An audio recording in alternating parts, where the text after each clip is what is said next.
Hi friends, welcome to market GM. நான் உங்கள் கணேஷ். எல்லாருக்கும் அட்வான்ஸ் ஹாப்பி நியூ இயர். வரப்போகிற 2026ஆம் ஆண்டை ஒரு சிறப்பான ஆண்டாக்கிறதுக்கு எனக்கு தெரிஞ்ச சில விஷயங்களை உங்கள் கூட நான் ஷேர் பண்ணுறேன். சொல்லி முடிச்சுட்டு அதுக்கப்புறமா நம்ம ஆக்சுவல் வீடியோக்குள்ளே போயிடலாம்.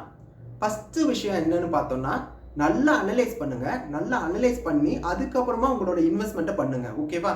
நீங்கள் ஒரு பாண்டில் இன்வெஸ்ட் பண்ணதா இருந்தாலும் சரி, மியூச்சுவல் ஃபண்டில் இன்வெஸ்ட் பண்ணதா இருந்தாலும் சரி, ஸ்டாக்ல இன்வெஸ்ட் பண்ணதா இருந்தாலும் சரி, இல்லை கோல்டு சில்வர் இந்த மாதிரி கம்யூனிட்டியில் இன்வெஸ்ட் பண்ணதா இருந்தாலும் சரி, நல்லா அனலைஸ் பண்ணுங்கள். நல்ல டைம் எடுத்துக்கோங்க. பண்ணிவிட்டு அனலைஸை நல்லா பண்ணிவிட்டு அதுக்கப்புறமா இன்வெஸ்ட்மெண்ட் டிசிஷனை எடுங்க. எந்த ஒரு யூடியூப் சேனலில் சொல்கிறத நம்பியும் முழுமையாக நீங்கள் செயல்படாதீங்க. ஏன்னா ஒரு சேனலில் ஒரு அசட்டை பற்றி நல்ல விதமாக சொல்லுவாங்க, அதை நம்பி நீங்கள் பையும் பண்ணக்கூடாது. அதே மாதிரி ஒரு சேனலில் வேற மாதிரி அதை ரொம்ப மோசம்னு சொல்லுவாங்க, ரொம்ப ரிஸ்க்குன்னு சொல்லுவாங்க, அதை நம்பி பேனிக்காக நீங்கள் செல் பண்ணிட்டும் வரக்கூடாது. ஸோ நீங்கள் நல்லா அனலைஸ் பண்ண பிறகு உங்களுக்கே தெரிஞ்சிடும் அதில் நல்லதா கெட்டதா என்பது எல்லாமே தெரிஞ்சிடும். நீங்கள் எல்லா விஷயத்தையும் இன்புட்டாக எடுத்துக்கோங்க. நிறைய யூடியூப் சேனலில் நிறைய விஷயங்கள் சொல்லுவாங்க, அது எல்லாமே இன்புட்டாக எடுத்து நீங்கள் அனலைஸ் பண்ணி அதுக்கப்புறமா அந்த டிசிஷனை எடுங்க ஃப்ரெண்ட்ஸ். ஓகேவா? இது ஃபஸ்ட்டு விஷயம். ரெண்டாவது, எல்லா அசட்லையுமே ரிஸ்க் இருக்குது. எந்த ஒரு அசட்லையுமே ரிஸ்க் ஃப்ரீயாக எந்த ஒரு அசட்டுமே இல்லை. ஓகேவா?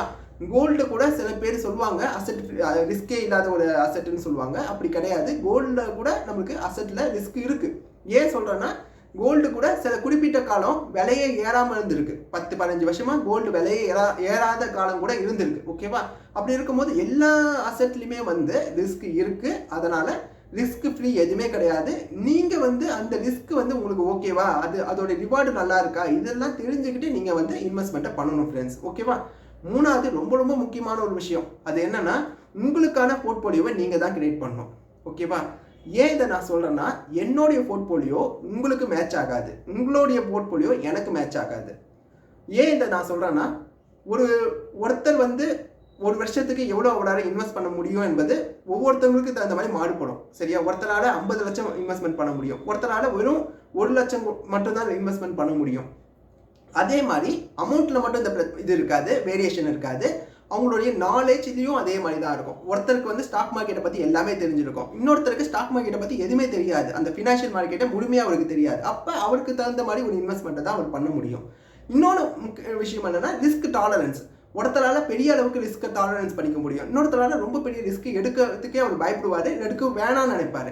ஸோ இந்த ரிஸ்க் டாலரன்ஸ் எல்லாம் தெரிஞ்சு அதுக்கு தகுந்த மாதிரி உங்களுடைய எக்கனாமிக்கு தகுந்த மாதிரி உங்களோட நாலேஜுக்கு தகுந்த மாதிரி தான் உங்கள் போர்ட்போலியோ இருக்கணும். அப்படி இருந்தால் தான் அந்த போர்ட்போலியோவை நீங்கள் ரொம்ப நாள் வச்சிருக்க முடியும். அந்த போர்ட்போலியோவை ரொம்ப நாளைக்கு உங்களால் மேனேஜ்மெண்ட் பண்ண முடியும். ஒருவேளை உங்களுடைய அந்த திறனுக்கு மீறி நீங்கள் பண்ணீங்கன்னா, அதாவது உங்களோட நாலேஜுக்கு இல்லாத ஒரு விஷயத்த நீங்கள் உங்கள் போர்ட்போலியோவில் வச்சுட்டிங்கன்னா, ஒருவேளை அந்த விஷயத்தை பற்றி ஏதாவது ஒரு நெகட்டிவான விஷயம் வெளியே வந்துச்சுன்னா, நீங்கள் பயந்து எல்லாத்தையும் பேனிக்காக செல் பண்ணிவிட்டு வெளியே வந்துடுவீங்க. அதே மாதிரி உங்களுடைய இன்வெஸ்ட்மெண்ட்டுக்கு அமௌண்ட்டுக்கு அதிகப்படியான இன்வெஸ்ட்மெண்ட்டை நீங்கள் பண்ணிங்கன்னா, எப்போயாவது உங்ககிட்ட ஃபண்டு ஷார்ட்டேஜ் ஆகும்போது அதை நீங்கள் வெளியே எடுத்துருவீங்க. ஸோ உங்களுக்கு சரியாக படுற ஒரு போர்ட்போலியோ மட்டுமே நீங்கள் கிரியேட் பண்ணால் மட்டும்தான் உங்களால் உண்மையாலேயே ஒரு வெல்த்தை கிரியேட் பண்ண முடியும் ஃப்ரெண்ட்ஸ். ஓகேவா? சரி, இப்போ நம்ம ஆக்சுவல் வீடியோக்குள்ளே போயிடலாம்.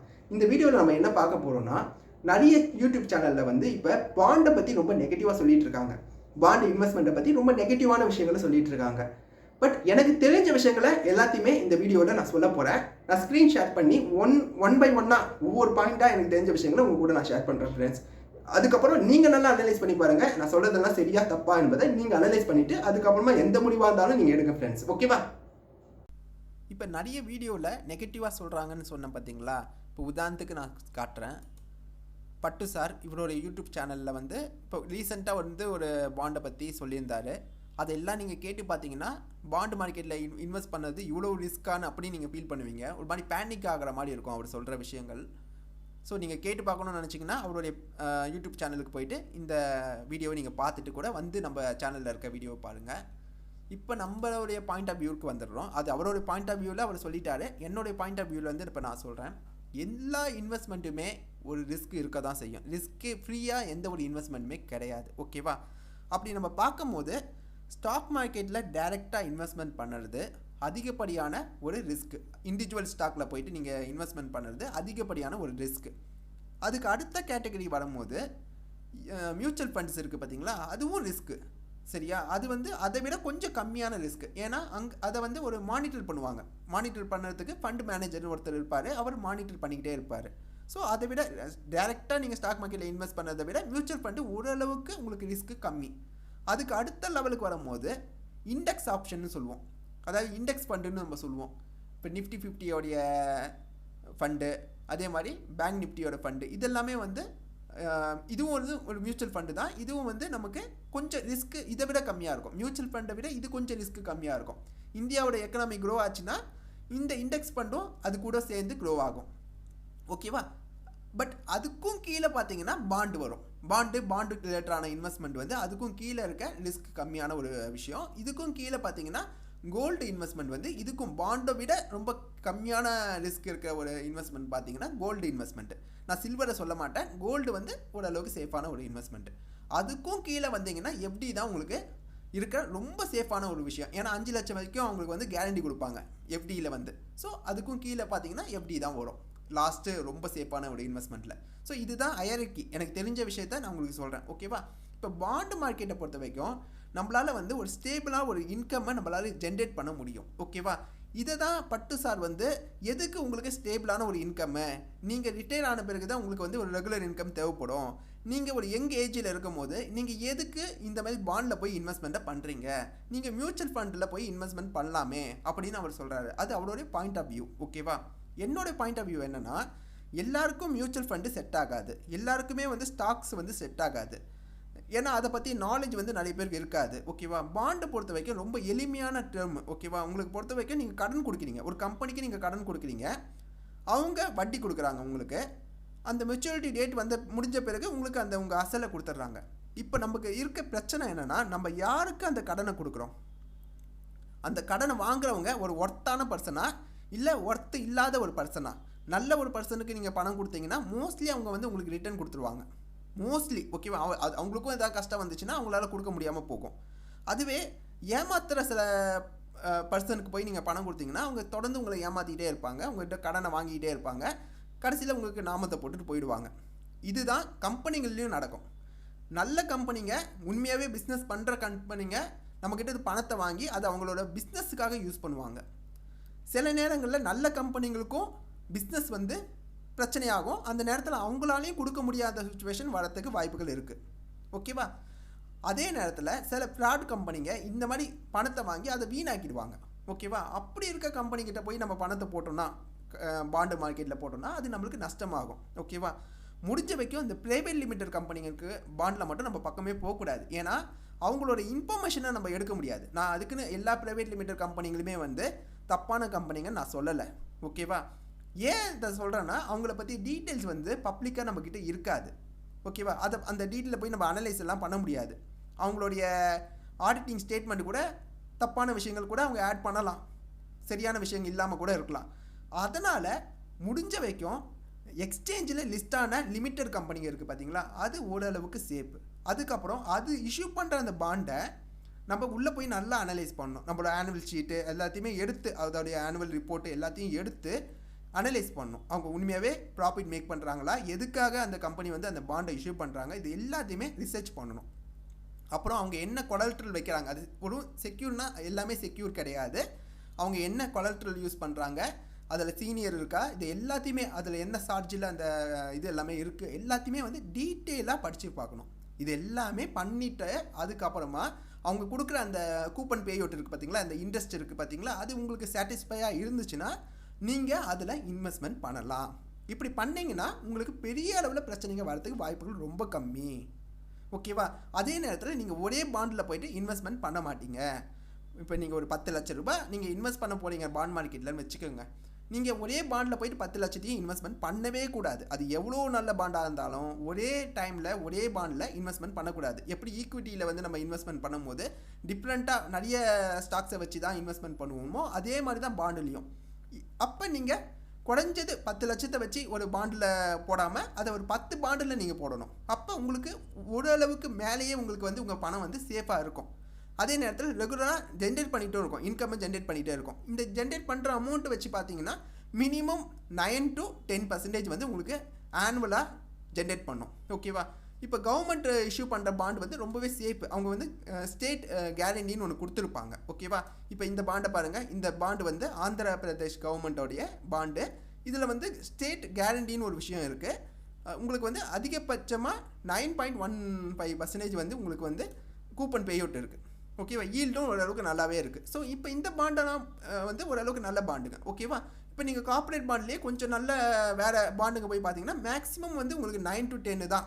அதுக்கு மேலே நீங்கள் போனீங்கன்னாவே ரிஸ்க்குள்ளே போயிடுவீங்க. ஆட்டோமேட்டிக்காக நீங்கள் வந்து ரிஸ்க்குள்ளே போயிடுவீங்க. ஸோ உங்களுக்கு வந்து இந்த ரெகுலர் இன்கம்னு ஒரு விஷயத்தை வந்து பட்டு சார் வந்து தவறாக புரிஞ்சுக்கிட்டு சொல்கிறாரு. இந்த ரெகுலர் இன்கம் வந்து யாருக்கு தேவைன்னு பார்த்து தவறாக அவர் சொல்கிறார். ரிட்டைர்மெண்ட் ஆனவங்களுக்கு மட்டும்தான் ரெகுலர் இன்கம் தேவைன்னு சொல்லி அவர் தவறாக சொல்கிறாரு. உண்மையில் அப்படி கிடையாது. உங்களுக்கு ஒரு வேலை நீங்கள் செய்கிறீங்க, ஓகேவா, உங்கள் பணத்தை நீங்கள் இன்வெஸ்ட்மெண்ட் பண்ணணும்னு நினைக்கிறீங்க. ஆனால் உங்களுக்கு வந்து டைரெக்டாக ஸ்டாக்கில் இன்வெஸ்ட் பண்ணதுக்கு முடியல, இல்லை தெரியல. ஓகேவா, மியூச்சுவல் ஃபண்ட்ஸை பற்றி அந்த நம்பிக்கை இல்லை, மியூச்சுவல் ஃபண்ட் மேலே உங்களுக்கு நம்பிக்கை இல்லை. ஓகேவா, அப்போ உங்களுக்கு பாண்டு வந்து ஒரு நல்ல ஈல்டை கொடுக்கும். அந்த மாதிரி நேரங்களில் பாண்டு வந்து உங்களுக்கு ஒரு நல்ல ஈல்டை கொடுக்கும். இப்போ இது ஒரு எக்ஸாம்பிளோட சொல்லிடுறேன். பட்டு சார் இன்னொரு விஷயமும் சொல்வார். இப்போ எஃப்டியில் போட்டோம்னா நம்மளுக்கு ஒரு 6% கிடைக்கும். எஃப்டியில் வந்து நம்மளுக்கு ஒரு 6% கிடைக்கும். மினிமம் நல்ல பேங்குங்களில் வந்து ஒரு 6% கிடைக்கும். ஸ்மால் பேங்க்கில் வந்து 8% வரைக்கும் கூட அதிகமாக கிடைக்கும். ஸோ நான் 6%னே போடுறேன். இப்போ பாண்டில் நீங்கள் போட்டிங்கன்னா ஒரு 9% கூட வச்சுக்கோங்களேன். வெறும் 3%க்காக நம்ம பண்ணணுமா, பாண்டு பக்கம் போகணுமான்னு ஒரு கொஸ்டின் நிறைய பேருக்கு வரும். இதை நீங்கள் பர்சன்டேஜில் பார்க்கும்போது உங்களுக்கு இப்படி தெரியும். இதுவே அமௌண்ட்டில் பாருங்கள். இப்போ 1 லட்சத்துக்கு நான் பண்ணுறேன்னு வச்சுக்கோங்களேன். 1 லட்சத்துக்கு நான் 6%னா எனக்கு வருஷத்துக்கு 6000 ரூபாய் கிடைக்கும். கரெக்டாக? அது 1 லட்சத்துக்கு 9%னா எனக்கு 9000 ரூபாய் கிடைக்கும். இங்கே 3000 ரூபாய் இன்க்ரீஸ் ஆகுது. பாண்டில் வந்து எஃப்டியை விட 3000 ரூபாய் நம்மளுக்கு இன்க்ரீஸாக கிடைக்குது. அப்போ அந்த 3000 என்பது ஆல்மோஸ்ட் வந்து 50% வந்து நம்மளுக்கு இன்க்ரீஸாக கிடைக்குது. ஓகேவா, நம்ம எஃப்டியை விட 50% நம்மளுக்கு அதிகப்படியான லாபம் என்பது கிடைக்குது. ஓகேவா, இதனால் பாண்ட் இன்வெஸ்ட்மெண்ட் வந்து யங் ஏஜில் உங்களுக்கு வந்து ஸ்டாக் மார்க்கெட்டை பற்றி தெரியல, மியூச்சுவல் ஃபண்டில் இன்வெஸ்ட் பண்ணவும் அந்த அளவுக்கு ஒரு நம்பிக்கை இல்லைனா, ஏன்னா மியூச்சுவல் ஃபண்டில் நீங்கள் இன்வெஸ்ட் பண்ணும்போது அந்த பணம் வந்து உங்களோட கேபிட்டல் அமௌண்ட்டை தான் நீங்கள் இன்வெஸ்ட்மெண்ட் பண்ணுவீங்க. பட் இப்போ இதில் வந்து ஒரு ரெகுலர் இன்கம் உங்களுக்கு வந்துச்சுன்னா ஒரு சின்ன அமௌண்ட்டை கூட வச்சுக்கோங்களேன். ஒரு வருஷத்துக்கு ஒரு 10,000 ரூபாய் வருதுன்னு வச்சுக்கோங்களேன். அந்த 10,000 வந்து நீங்கள் மியூச்சுவல் ஃபண்டில் இன்வெஸ்ட்மெண்ட் பண்ணலாம். மியூச்சுவல் ஃபண்டோ இல்லை இண்டெக்ஸ் ஃபண்ட்லையோ நீங்கள் பண்ணலாம். ஏன்னா எனக்கு மியூச்சுவல் ஃபண்டு மேலே ஒரு நம்பிக்கை எப்பயுமே இல்லை. இதை பற்றி தனியாக ஒரு வீடியோ நான் மேக் பண்ணுறேன். ஏன் எனக்கு மியூச்சுவல் ஃபண்டு மேலே நம்பிக்கை இல்லை என்பதை தனியாக ஒரு வீடியோவில் நான் மேக் பண்ணுறேன். பொதுவாக ஒன்லைனில் நான் சொல்கிறேன். கடந்த 5 வருஷத்தில் மியூச்சுவல் ஃபண்டு வந்து நிறைய ரிட்டர்ன் கொடுத்துருக்கு. ஏன் கொடுத்துருக்குன்னா, கடந்த 5 வருஷத்தில் இந்தியன் ஸ்டாக் மார்க்கெட் வந்து மிகப்பெரிய அளவில் வளர்ச்சி அடைஞ்சிருக்கு. 2020க்கு அப்புறம், அந்த கோவிடுக்கு அப்புறம் மிகப்பெரிய அளவில் எல்லா ஸ்டாக்குமே ஏறிச்சு. ஒரு மியூச்சுவல் ஃபண்டு கம்பெனி எந்த ஸ்டாக்கை வாங்கி வச்சுருந்தாலுமே அந்த கம்பெனி வந்து மிகப்பெரிய ரிட்டர்னை கொடுத்துருக்கோம். அதனால் எல்லாருமே மியூச்சுவல் ஃபண்டுன்னு அது பின்னாடி ஓட ஆரம்பிச்சிட்டாங்க. இப்போ மார்க்கெட் வந்து திருப்பி ஒரு வேளை டவுன் ட்ரெண்டில் போக ஆரம்பிச்சிச்சுன்னா மியூச்சுவல் ஃபண்ட் எல்லாமே நஷ்டம் மேக் பண்ண ஆரம்பிச்சிடும், லாஸ் மேக் பண்ண ஆரம்பிச்சிடுவாங்க.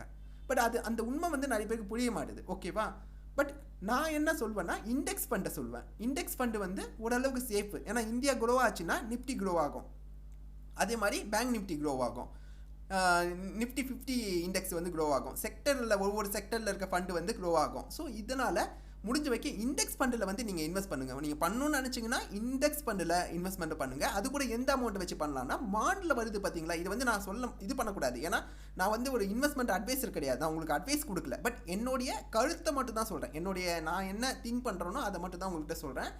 இந்த மாதிரி மியூச்சுவல் ஃபண்டுலேருந்து இந்த மாதிரி பாண்டுலேருந்து நம்மளுக்கு வர ஒரு ஆனுவல் ரிட்டர்ன்ஸை, அது வந்து மந்த்லியில் வந்தாலும் சரி, குவார்டர் வைஸில் வந்தாலும் சரி, அதை வந்து நம்ம இந்த மாதிரி இண்டெக்ஸ் மியூச்சுவல் ஃபண்ட்ஸ் இருக்குது பார்த்தீங்களா, இதை வந்து இண்டெக்ஸ் மியூச்சுவல் ஃபண்ட்ஸ்னு சொல்லுவாங்க. இதுக்கு வந்து ஃபண்டு மேனேஜர் இருக்க மாட்டாங்க. இந்த மாதிரி ஃபண்டில் வந்து நீங்கள் இன்வெஸ்ட்மெண்ட் பண்ணலாம். அப்போ உங்கள் பணம் சேஃபாகவும் இருக்கும், அது காம்பவுண்டிங்கும் பண்ணிகிட்டு இருக்கோம். ஓகேவா, ஒரே நேரத்தில் உங்களுக்கு 2 விதமான லாபம் இருக்குது. என்னென்னா, ஒன்று உங்கள் பிரின்சிபல் வந்து பெரிய அளவில் பிரச்சனையில் மாட்டாது, ப்ளஸ் உங்களுக்கு கிடைக்கிற அந்த ரெகுலர் இன்கம் வந்து அப்படியே அது ஒரு இன்வெஸ்ட்மெண்ட்டாக க்ரோ ஆகிட்டே இருக்கும். ஸோ ஒரு 10 வருஷம்னு பார்த்து நீங்கள் பார்க்கும்போது ஒரு பக்கம் உங்களுக்கு உங்களுடைய பிரின்சிபலும் சேஃபாக இருக்கும், இன்னொரு பக்கம் உங்களுக்கு உங்களுடைய ரிட்டர்னும் வந்து அது கொடுத்த ரிட்டர்னும் வந்து ஒரு நல்ல வெல்த்தை வந்து கிரியேட் பண்ணியிருக்க நிறைய வாய்ப்புகள் இருக்குது. ஓகேவா, ஸோ இது வந்து ஒரு கேரண்டி கிடையாது. இதுலேயும் வந்து கேரண்டி நான் சொல்ல மாட்டேன். பட் உங்களுக்கு வந்து இது வந்து ஒரு பெஸ்ட்டான ஒரு ஆப்ஷனாக இருக்கும். என்னை பொறுத்த வரைக்கும் என்னுடைய நாலேஜுக்கு நான் சொல்கிறேன். ஓகேவா, என்னோட நாலேஜுக்கு நான் சொல்கிறேன், இது வந்து பெஸ்ட்டான ஆப்ஷனாக இருக்கும். பட் இன்னொரு பிரச்சனை இருக்குன்னா என்னென்னா, பாண்டு மார்க்கெட்டை வந்து நிறைய பேர் வந்து தப்பாக புரிஞ்சுக்கிறாங்க. இப்போ நீங்கள் வந்து ஒரு பாண்டில் மார்க்கெட்டை வந்து எப்படி அவங்க நினைக்கிறாங்கன்னா, ஒரு மியூச்சுவல் ஃபண்டு மாதிரி நினச்சிக்கிறாங்க. மியூச்சுவல் ஃபண்டு மாதிரி இது க்ரோத் உங்களுக்கு கொடுக்காது. இது வந்து ஸ்டேபிளாக உங்கள் பணத்தை வச்சுக்கிறதுக்கு மட்டும் தான் யூஸ் ஆகும். இப்போ மியூச்சுவல் ஃபண்டில் போயிட்டு நீங்கள் 1 லட்சத்தை 2 லட்சத்தை நீங்கள் லம்சமாக போட்டுட்டு அதுக்கப்புறம் ஸ்டாக் மார்க்கெட் வந்து கீழே போயிடுச்சுன்னா உங்களோட கேபிட்டல் அமௌண்ட் பாதி ஆகிடும். பட் இந்த பாண்டு மார்க்கெட்டில் அந்த மாதிரி ஆகாது. நீங்கள் அதே நேரத்தில் ஒரே பாண்டில் போயிட்டு எல்லா பணத்தையும் இன்வெஸ்ட்மெண்ட் பண்ண போகிறது கிடையாது. ஓகேவா? நீங்கள் ஒரு 10 லட்சம் வச்சுருந்தீங்கன்னா அதை வந்து 10 பாண்டில் தான் நீங்கள் இன்வெஸ்ட்மெண்ட் பண்ணுவீங்க. ஒரு 10 இல்லை 15 பாண்டில் கூட அதை நீங்கள் இன்வெஸ்ட்மெண்ட் பண்ணுவீங்க. அப்படி இருக்கும்போது எல்லா பாண்டு கம்பெனியும் எல்லா கம்பெனிகளுமே திவாலாகியோ இல்லை டிஃபால்ட் ஆகியோ போக போகிறது இல்லை. ஸோ அதனால் பயப்படாதீங்க. ஃபஸ்ட்டு விஷயம் பயப்படாதீங்க. தெளிவாக அனலைஸ் பண்ணுங்கள். அனலைஸ் பண்ணிவிட்டு என்ன ரிஸ்க்குன்னு தெரிஞ்சுக்கிட்டு அதுக்கப்புறமா பண்ணுங்கள். ஓகேவா? சரி, இப்போ இந்தியாவில் எவ்வளோ கம்பெனி வந்து நமக்கு டிஃபால்ட் ஆகிருக்குன்னு பார்க்கலாம். என்ஐசியில் போய் ஃபஸ்ட்டு பார்க்கலாம் இந்த ரிப்போர்ட்டை. என்ஐசியில் போயிட்டு எவ்வளோ கம்பெனி வந்து டிஃபால்ட் ஆகிருக்கு இது வரைக்கும் பார்க்கலாம். இது ஆல்ரெடி நான் எடுத்து வச்சேன். ஸோ இதில் போயிட்டு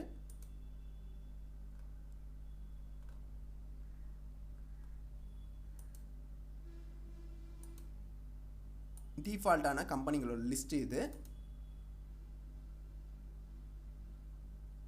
என்எஸ்சியில் லிஸ்டான கம்பெனிங்க மட்டும் இது எல்லாமே.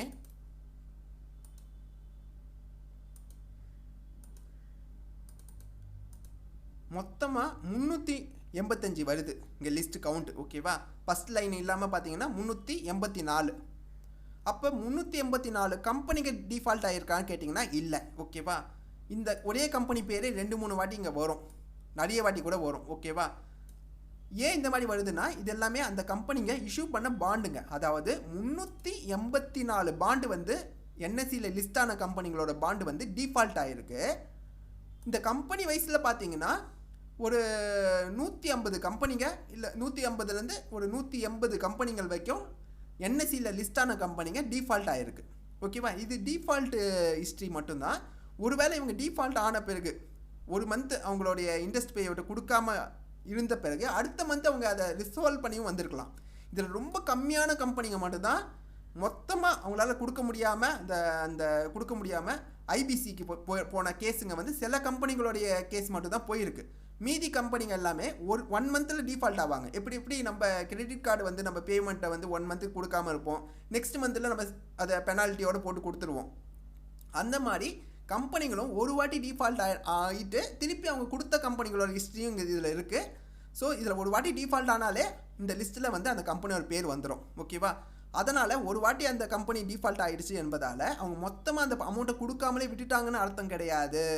இதில் சில கம்பெனிங்க மட்டும் தான் ஒரு 20-25 கம்பெனிங்க மட்டும்தான் மொத்தமாக அவங்க டிஃபால்ட் ஆகி அவங்களால கொடுக்க முடியாமல் போய் கம்பெனியை வந்து அவங்க க்ளோஸ் பண்ணிட்டு போயிருப்பாங்க. இதனால் வந்து அந்த பாண்டு இன்வெஸ்டருக்கு வந்து நஷ்டம் அடைஞ்சிருப்பாங்க. இது வந்து என்எஸ்சி. இப்போ பிஎஸ்சியில் போய் பார்க்கலாம். பிஎஸ்சியில் வந்து நம்ம மேலே பார்க்கலாம்.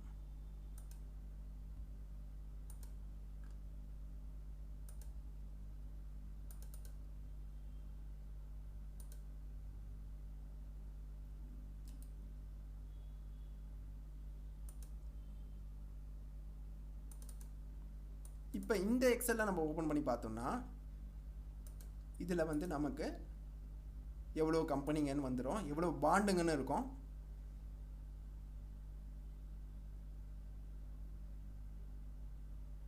மொத்தமாக 409 பாண்டு வந்து பிஎஸ்சியில் லிஸ்டான கம்பெனிங்க டிஃபால்ட்டான பாண்டுங்க. இதில் ஒரே கம்பெனியோட பேரே மல்டிபிள் டைம் வரும். அது நீங்கள் பார்த்தாலே தெரியும், ஓப்பன் பண்ணி பார்த்தாலே தெரியும். ஸோ என்எஸ்சி பிஎஸ்சி இதில் ரெண்டுத்தில் கூட லிஸ்டான கம்பெனியாக கூட இதில் இருக்கும். அதனால் தோராயமாக இந்தியாவில் டிஃபால்ட்டான கம்பெனின்னு பார்த்தீங்கன்னா ஒரு 150லேருந்து 250க்குள்ளே அந்த ரேஞ்சுக்குள்ளே தான் இந்தியாவில் டிஃபால்ட்டான கம்பெனிங்க இருக்குது. அதுவும் லிஸ்டான பாண்டுங்க இருக்குது. ஓகேவா?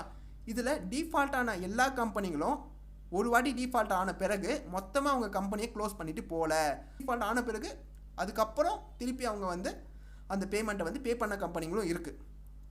அதே நேரத்தில் சில கம்பெனிங்க டிஃபால்ட் ஆகி மொத்தமாக அந்த அமௌண்ட்டை கொடுக்காம பாண்டு இன்வெஸ்டரை வந்து ஏமாத்தின கம்பெனிகளும் இருக்குது. ஓகேவா? ஸோ இது வந்து நியாயமாக அவங்க பிஸ்னஸ் பண்ணி லாஸ் பண்ண விஷயங்களும் இருக்குது, இல்லை பிரார்த்தனம் பண்ண விஷயங்களும் இருக்குது. பிரார்த்தனம் பண்ணது வந்து ரொம்ப ரேரு. ஓகேவா? ஏன்னா பட்டு சார் சொல்லும் போது அவர் ஒரு குறிப்பிட்ட ஒரு கம்பெனியை சொன்னார். என்ன கம்பெனி தெரியுமா? சத்தியம் கம்ப்யூட்டர்ஸை பற்றி யாருக்கு தெரியும் தெரியாது. பட் அது 2008 அந்த 10 அந்த டைமில் வந்து ரொம்ப ஃபேமஸாக பேசப்பட்ட ஒரு பிரச்சனை, அது ஸ்கேம் அது. ஓகேவா, அவங்க வந்து தவறு பண்ணாங்க, அவங்களோட ஆடிட்டிங் ரிப்போர்ட்டில் பல தவறுகளை பண்ணாங்க. ஓகேவா, பட் அதே மாதிரி எல்லா கம்பெனியும் பண்ணுவாங்கன்னு அர்த்தம் கிடையாது. ஓகேவா, ஸோ என்னை பொறுத்த வரைக்கும் ஓப்பனாக நான் சொல்கிறேன், பாண்டு மார்க்கெட்டில் ரிஸ்க் இருக்குது, இல்லைன்னா நான் சொல்லவே மாட்டேன். பட் நீங்கள் நல்லா அனலைஸ் பண்ணிவிட்டு நீங்கள் ஒரு நல்ல ஒரு போர்ட்ஃபோலியோ வச்சு நீங்கள் கிரியேட் பண்ணிங்கன்னா உங்களோட ரிஸ்க் வந்து ரொம்ப கம்மியாயிடும். அதுதான் நான் சொல்கிறேன். ஓகேவா, நான் சொல்கிற பாயிண்ட் உங்களுக்கு புரியுதா?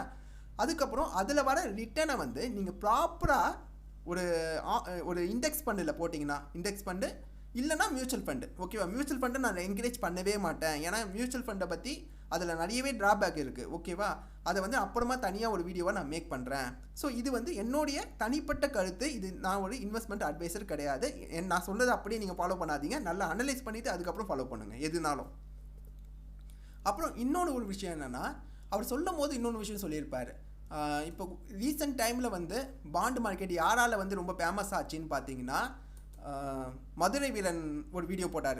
அவருடைய வீடியோக்கு அப்புறம் தான் நிறைய பேர் வந்து பாண்ட் மார்க்கெட்டுக்குள்ளே வர ஆரம்பித்தாங்க. ஓகேவா, அவர் என்ன சொன்னார்னா, மதுரை வீரன் வந்து பணம் வாங்கி கொடுத்தாருன்னு சொல்லலை. பட் பொதுவாக என்ன சொன்னார்னா, அவருக்கு வந்து அந்த பிளாட்ஃபார்ம் வந்து சில அமௌண்ட் கொடுத்துருக்கோம், அதனால் வந்து அவர் வந்து அந்த பிளாட்ஃபார்மை கோல்டன் பை அப்புறம் இந்தியா பாண்ட்ஸை வந்து அவர் ப்ரொமோட் பண்ணாருன்னு சொல்லியிருப்பார். ஓகேவா, அது உண்மையாக பொய்யான்னு நமக்கு தெரியாது. ஓகேவா, ஆனால் உண்மையிலேயே இந்த பிளாட்ஃபார்ம் வந்து மார்க்கெட்டிங் பண்ணும். அதாவது இந்தியா பாண்ட்ஸும் சரி கோல்டன் பையும் சரி, அவங்க ஒரு லீகலான ஒரு பிஸ்னஸை பண்ணுறாங்க. அவங்க சிபி கிட்ட ரிஜிஸ்டரான ஒரு ஸ்டாக் புரோக்கர். ஓகேவா, டெபிட் புரோக்கர், டெபிட் செக்மெண்ட்டில் இருக்க ஒரு புரோக்கர். ஓகேவா, இவங்க ஒரு பிஸ்னஸை வந்து எத்திக்கலாக பண்ணுறாங்க. எத்திக்கலாக அவங்க பண்ணும்போது அவங்க வந்து மார்க்கெட்டிங் பண்ண தான் செய்வாங்க. இந்த மாதிரி யூடியூப்பில் ஒரு நார்மல் ஆட் கிரியேட் பண்ணி பண்ணுறது, டிவியில் ஆட் பண்ணுறது, இந்த மாதிரி பண்ண தான் செய்வாங்க. அது அவங்களோட பிஸ்னஸ். ஓகேவா, அது அப்படி பண்ணுறாங்க என்பதால் அவங்க ஒரு தப்பான ஒரு விஷயமா ஆகாது. இப்போ நான் ரெஃபர் பண்ணுறேன், நான் வந்து இந்த புரோக்கர்கிட்ட வந்து இவங்க எதுவும் எனக்கு பேரெல்லாம் பண்ணலை. ஓகேவா, அப்போ கூட நான் வந்து என்னுடைய சேனலில் வந்து அந்த லிங்க்கை நான் போடுவேன். லிங்க்கை போட்டு இந்த லிங்க்கை பயன்படுத்தி நீங்கள் வந்து இன்வெஸ்ட்மெண்ட் பண்ணுங்க நான் சொல்லுவேன். அது ஏன் நான் சொல்கிறேன்னா, இவங்க வந்து இந்த ரெஃபரல்னு ஒரு விஷயம் வச்சுருக்காங்க. எல்லா இதுலேயுமே இருக்குது ரெஃபரல்னு ஒரு விஷயம் இருக்குது. நீங்கள் ஒரு பொதுவாக ஆஃபீஸில் போயிட்டு ஒரு எம்ப்ளாயி ரெஃபரல் பண்ணால் கூட, நீங்கள் ஒர்க் பண்ணுற ஆஃபீஸில் எம்ப்ளாயி ரெஃபரல் பண்ணால் கூட உங்களுக்கு ரெஃபரல் போனஸ் கொடுப்பாங்க. அசென்ஜர்லாம் ரெஃபரல் போனஸ்ன்னு கொடுப்பாங்க.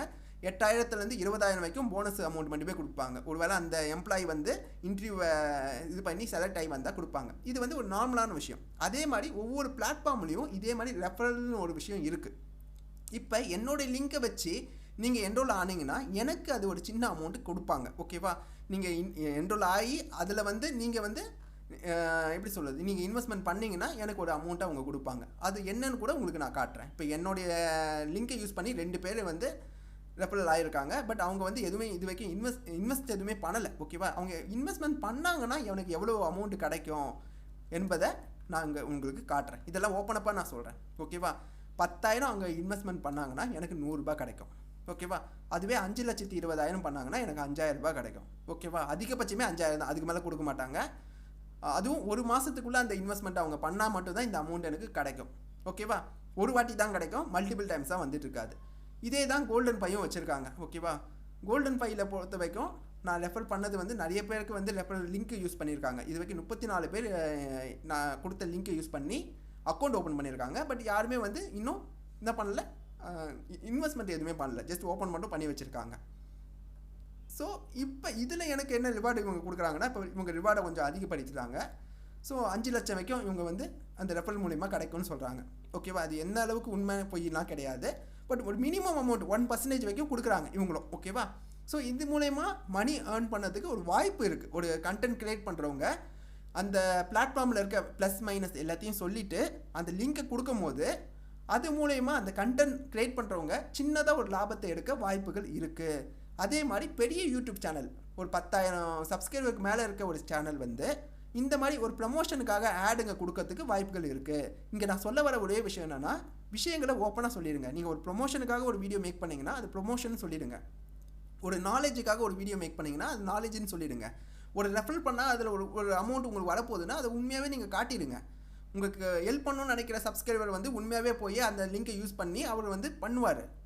வேணாம் இது ஏன்னு நினைக்கிறவங்க நேரடியாக போய் அந்த கோல்டன் பையோ இல்லை இந்தியா பாண்ட்லேயோ போய் அவங்க பண்ணட்டும். ஓகேவா, இது வந்து சிம்பிளான விஷயம். ஓகேவா, எல்லாரோட மைண்ட்லேயுமே வந்து சின்னதாக நம்ம ஒரு மணி ஏர்ன் பண்ணுமேனு ஒரு ஆசை இருக்க தான் செய்யும். ஓகேவா, அது தப்பு இல்லை, அது எத்திக்கலாக இருக்கிற வரைக்கும் தப்பு இல்லை.